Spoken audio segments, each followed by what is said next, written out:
Right, good evening, ladies and gentlemen. I feel a bit strange actually because I'm at a race course and I haven't been to see a bookie. So maybe we should have a sweep on what time Nick's going to get here. Who is feeling, after those two presentations, that they might have heard something a little bit different tonight? A slightly different take on the world. Yeah, it's a different language. I'm going to talk a little bit more about a different language.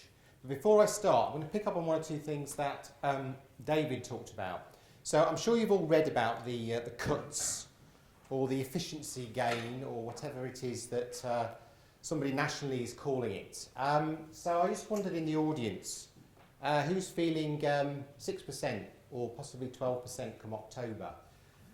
Who's feeling angry about that?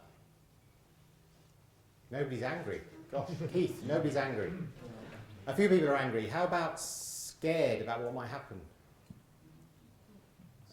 Yeah, I think angry and scared. There's usually a few people who are angry and scared, ready to punch the walls. I think we're facing a massive challenge as a sector, probably the greatest in 30 years. And I'm going to talk tonight a little bit about why we ought to maybe have seen it coming, and maybe talk about some of the ways in which we could respond using language a little bit similar to what we've already heard from David and from Marina, to think about how we might respond and react in that kind of environment in which the NHS as a whole is facing, as Marina put it, a burning platform. But before I do that, there's one or two things in the letter, the fantastic Christmas present of December the 17th that have annoyed quite a few people. So who's been at work today in a community pharmacy? Keep your hands up. Right. Okay. Those of you with your hands up, how many of you are frontline clinicians? Excellent. I think everybody who's worked in a community pharmacy today should say they're a frontline clinician. I think we've managed to squeeze out any suggestion that community pharmacists aren't frontline clinicians from the kind of conversations we have with people who ought to know better. But there's one thing that I like to ask as well at this point, which is to say, those of you who are frontline clinicians working in community pharmacies, think back over the last 6 months. How many of you in the last 6 months have prevented somebody that you provided services to from severe harm or worse? In the last 6 months? That's the right answer. We did some work 3 or 4 years ago, said on average, community pharmacists do that every 3 months. And some do a little bit more, and some do a little bit less. But make no mistake, the decisions and the activities you do day in, day out make real difference to people's lives. I thought I should just say that. And we do stress that whenever we get a chance to speak to people who we think might not get it. Okay? So, I called my talk tonight, and since Nick's not here, last time I was doing one of these things not in Devon, the person in the RPS talked for longer than they were meant to, and I had to really race through mine, so I'm going to get my own back tonight.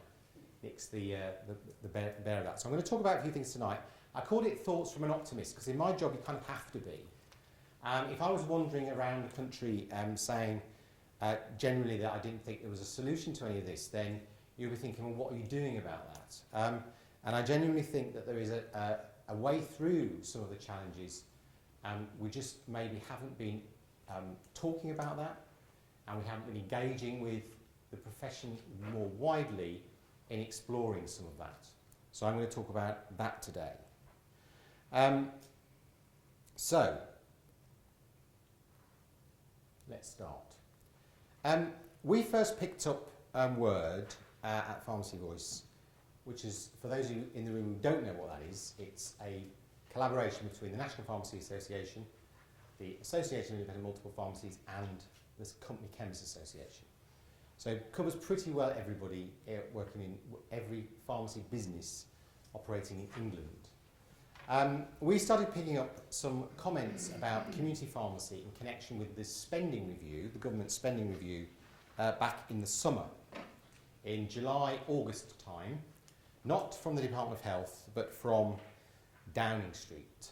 So as the Minister were he to be here, which would be allowed in the room, is often pointing the finger over the road. He's probably right to do that. This is very much a part of the austerity programme and how the government continues to try and balance the books, and it came directly out of there. But there are one or two things that we probably didn't quite make enough of as we went along that have given people the ammunition to think that the sector is one that they need to think about in that context rather than in a care context. And I'm just going to show you two or three of those. Starting with hard truths, the government's response to what happened in a hospital somewhere north of here, Stafford, and one or two other incidents a bit like it, which lots of people thought didn't really apply to them. What happens in a hospital, that's something to do with primary care or community, but make no mistake about it, the response to hard truths, or the government's response, which is called hard truths, the response to the Francis report, is absolutely about everybody working either in the NHS or providing services through the NHS. I'm not entirely sure we've particularly built the lessons from that into our thinking. The 5-year forward view, a masterpiece of political strategising by the NHS Chief Executive who, let's face it, spent quite a lot of time working in number 10 in the policy unit for Tony Blair. So Simon Stevens kind of knows his way around the system. Published this thing 18 months ago, talking very much about gaps, gaps that needed to be closed, talking about how we needed to not just do, as David said, doing things better, but maybe doing better things, new models of care, new ways of thinking.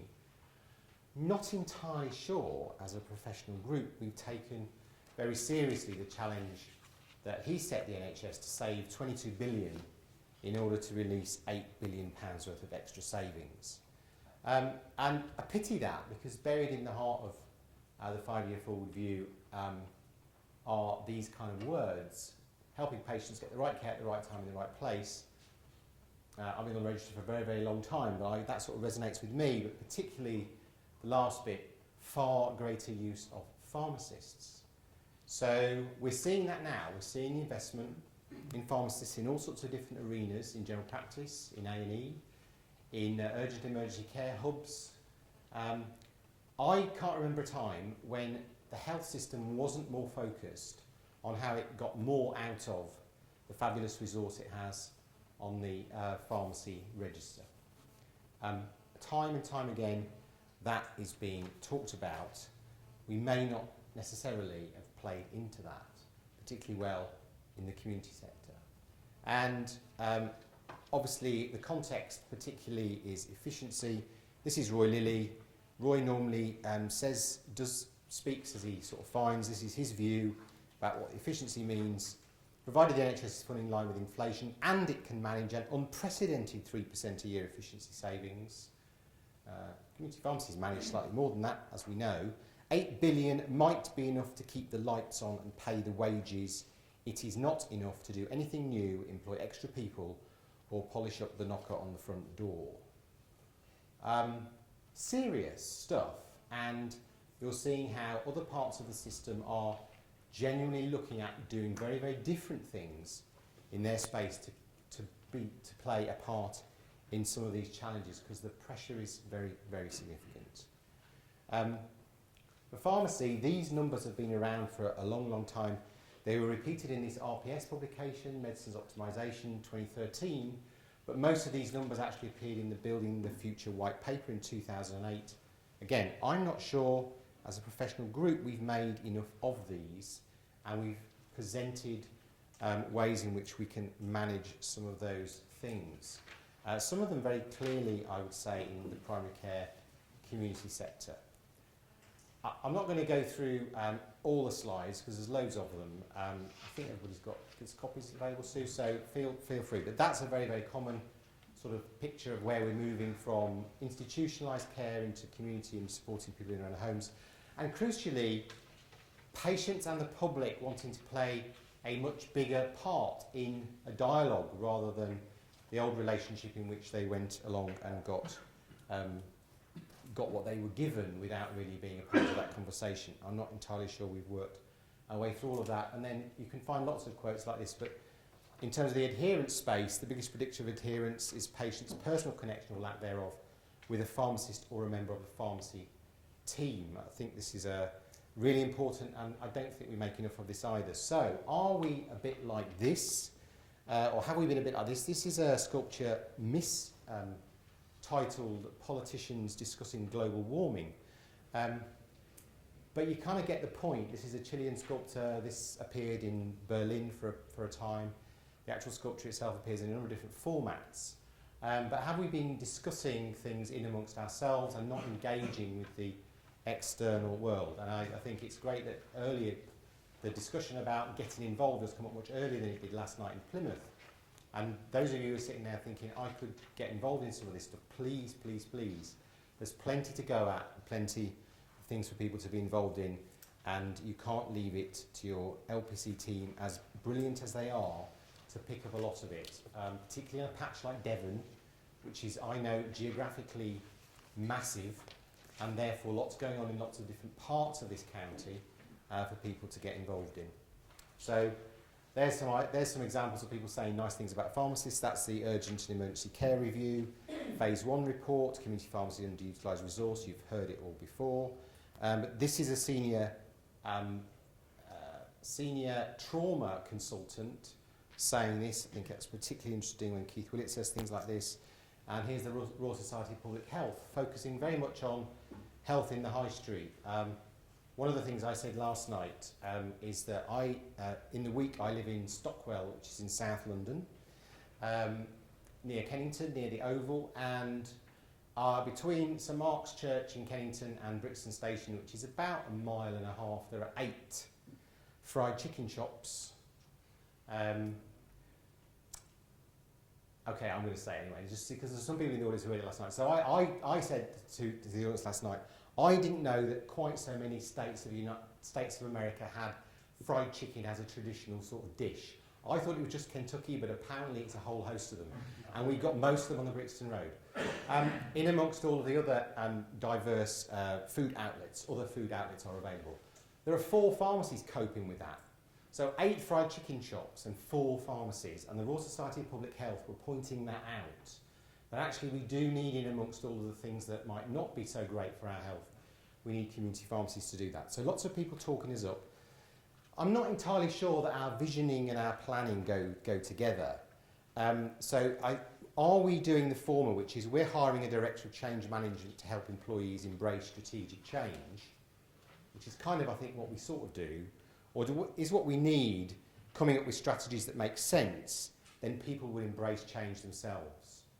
And then Dilbert's manager, of course, says that sounds a lot harder. And yes, it is. I'm going to come back to that at the end. You would expect me to say a little bit about what we're doing around the current discussion. So these are the sorts of things that we've said. I hope you recognise some of them. These are points that we make very strongly. Sudden arbitrary cuts in funding inconsistent with stated government policy, it is. That kind of landing people a nice present just before Christmas is a missed opportunity if you want constructive, informed policy engagement. What we would really want is the government to commit to a joint approach which says where do we want to get to and why don't we get there together, recognising the challenges around in terms of the money. And also in amongst all of that, and we started to say this at the beginning and now we've begun to explore the integration fund, we kind of understand that it's one and the same thing, that changing delivery models actually requires time and investment. The same principle should apply to changes in our sector, and the integration fund may be one way of doing that. And these are kind of our messages for the run-in, as it were, up to the end of June. We know we're not immune from the cuts. We would like to set out our own vision. And then there's some detailed policy issues which if you dive into the numbers, and I'm not diving into the numbers in terms of margin and how that might impact on different pharmacy businesses in different places, I'm thinking about the patients, the consumers. If you dive into the numbers and start looking at it from that perspective, the policy does appear to help the more affluent at the expense of the most vulnerable. Is it really okay for more betting shops to open on the high street, but apparently there are too many pharmacies, according to the government? And actually, why would you try and save £1 in the pharmacy budget when it's going to cost £8 in additional pressures elsewhere in the system? We've got evidence to back those numbers up. So, I think there are some roots through the turmoil created by the sudden announcement of cuts and what is, let's face it, a jumble of ideas. David touched upon some of them: click and collect, digital, hub and spoke, all of that kind of stuff. Think about who wrote the document. It came out of government. There's a lot of policy around 24/7 NHS, 24/7 everything. The government is very focused on digital Britain. So some of those things are very much part of fundamental central government policy rather than specific to pharmacy or indeed to health. Whether those things actually make sense in our context particularly, I think is interesting. And the tendency we have, because we're very detailed people and we focus on the detail, is to think all of those things are going to happen and they're all going to happen to all of us, and we need to think that through instead of saying, okay, hang on a minute, what do we want? Where do we want to go? And what's the best that we could do for our patients and the public? And let's have a dialogue about that in amongst everything else. And then also there are things in there about how can we, as part of this, if they want efficiency, let's identify some things that actually prevent community pharmacists from doing a good job. And let's get rid of some of those things so we can do the right thing more often or easier. We can develop systems that support us doing the right thing more often and easier. So, efficiency, doing things right, effectiveness, doing the right thing, and we've got lots of examples. So those of you thinking about, well, would I like to get involved? There's lots of examples around. We can support you. We've got some great examples on the patch here. But Sue is also connected to a network of people who are constantly thinking about best examples of what can work and when. So I'll leave you to read these, but things around not just saying let's do inhalers, but what are we trying to get to with that? What are the outcomes we're looking for? Building on those as evidence for those kind of things. The community pharmacy future work, which tries to build a picture of a number of interventions and put them together to develop solutions. This is a simple audit we did about high-risk medicines, warfarin, methotrexate. People walking around not really understanding what these medicines are for. That led to some interesting developments. You can get involved in small things, you can get involved in large things. These things are important. And I show the NHS 111 picture here because big concern to the system is only 1% of referrals go to community pharmacists within the 111 system. And that could be 6, 7 or 8%. Even if it was 2 or 3 or 4%, that's quite a pressure taken off the system. But we've got to be focused on how rather than the what. People have got the idea. The pharmacy is an outlet for this. I'm not sure we've necessarily presented them with a how. There's the waste study from some years ago. Again, some years ago, 450 million savings in 5 therapeutic conditions from getting adherence to 80%. Not entirely sure that we've taken that as seriously as we ought to have, because 450 million kind of dwarfs 170 million. Who are we waiting for to take us down that particular road? And you're all familiar with the adherence cliff. You know, the big drop here is when patients take the medicines home and then don't take them. What are we doing about that? Prescribing incidents I talked about up front. And the kind of groups that are forming, partnership working with stakeholders. I use this particular thing to show that we are working with a whole range of agencies, parts of government, other professions, charities like British Health Foundation, Blood Pressure UK, on a system kind of leadership, thinking about how, in small ways, different professionals in different places can do slightly different things which overall add up to a greater whole. This is our problem, I think. We have got lots of great ideas, and then we just expect, if we tell people what the great ideas are, they'll just go do them. And that isn't how the world works. As health professionals, we think a lot about behaviour change in our patients and the public. The same is true for pharmacists and for other professions. We don't just turn up on a Monday and say, I read that really interesting article on the PJ, I'm now going to do completely different things. Because automatically the PJ is such a great magazine, I believe everything in it, now I'm going to change my practice. That's not how the world works. And so we're not focused on the middle bit, which is how we help people to do things. So my challenge around NHS 111 and the urgent emergency care thing is at least 7 things we need to fix. At the moment, if you're in an NHS 111 centre and you'd like to send somebody to a pharmacy, you can't tell, generally, whether the pharmacy is open or not. That's item 1. So if the NHS wants to send people to pharmacies, we need to tell the NHS whether we're open or not. We've got an issue with the comms, getting the comms in. We're sending somebody to you. We've had a contact with them in NHS 111. Here's the information we've gleaned already. Expect them to arrive. Are we ready for people to turn up? And the urgent repeat medication service in London would tell you the evaluation of the early work in that is that on a number of occasions people who were referred into that service when they got to the pharmacy had no idea what the service was about. Even though there'd been a lot of publicity about it, but does that get right the way through to people on the front line? Now, you are all here tonight, and so I assume, I think reasonably enough, that you're interested to turn up on a beautiful evening to come and listen to people like me rabbiting on. But how do we make sure that that happens more consistently at pace and scale across the whole of the sector? Because that's one of our challenges. Can we guarantee a level of service to the NHS when people do get there and the doors open and the comms arrives and the pharmacy team understands the service? So it's not just about a service specification. I was doing another meeting today and I said it'd be great if we had a service specification which had one line which said, I will do the right thing. Because that's how professionals kind of are supposed to behave, isn't it? We know we have detailed service specifications, lots and lots of pages. Can we collect data? Can we get anywhere near the outcomes? Can we measure the patient experience? And critically, if the patient went through 111, can we do something about what they might do next time they think about ringing 111? Why don't they just go straight to the pharmacy? Can we fix all of those things? Lots of what's, not a lot of how. Using important pieces of information. There's loads of great stuff out there, not necessarily built into the how. Training in particular. I'm back from training. I got a big binder. The training is already forgotten, but the binder will last forever. A living monument to temporary knowledge. Training's great. Training's good. Do we then use that into practice? Do we build that in? And our biggest challenge right now, boy, we want somebody to change their mind.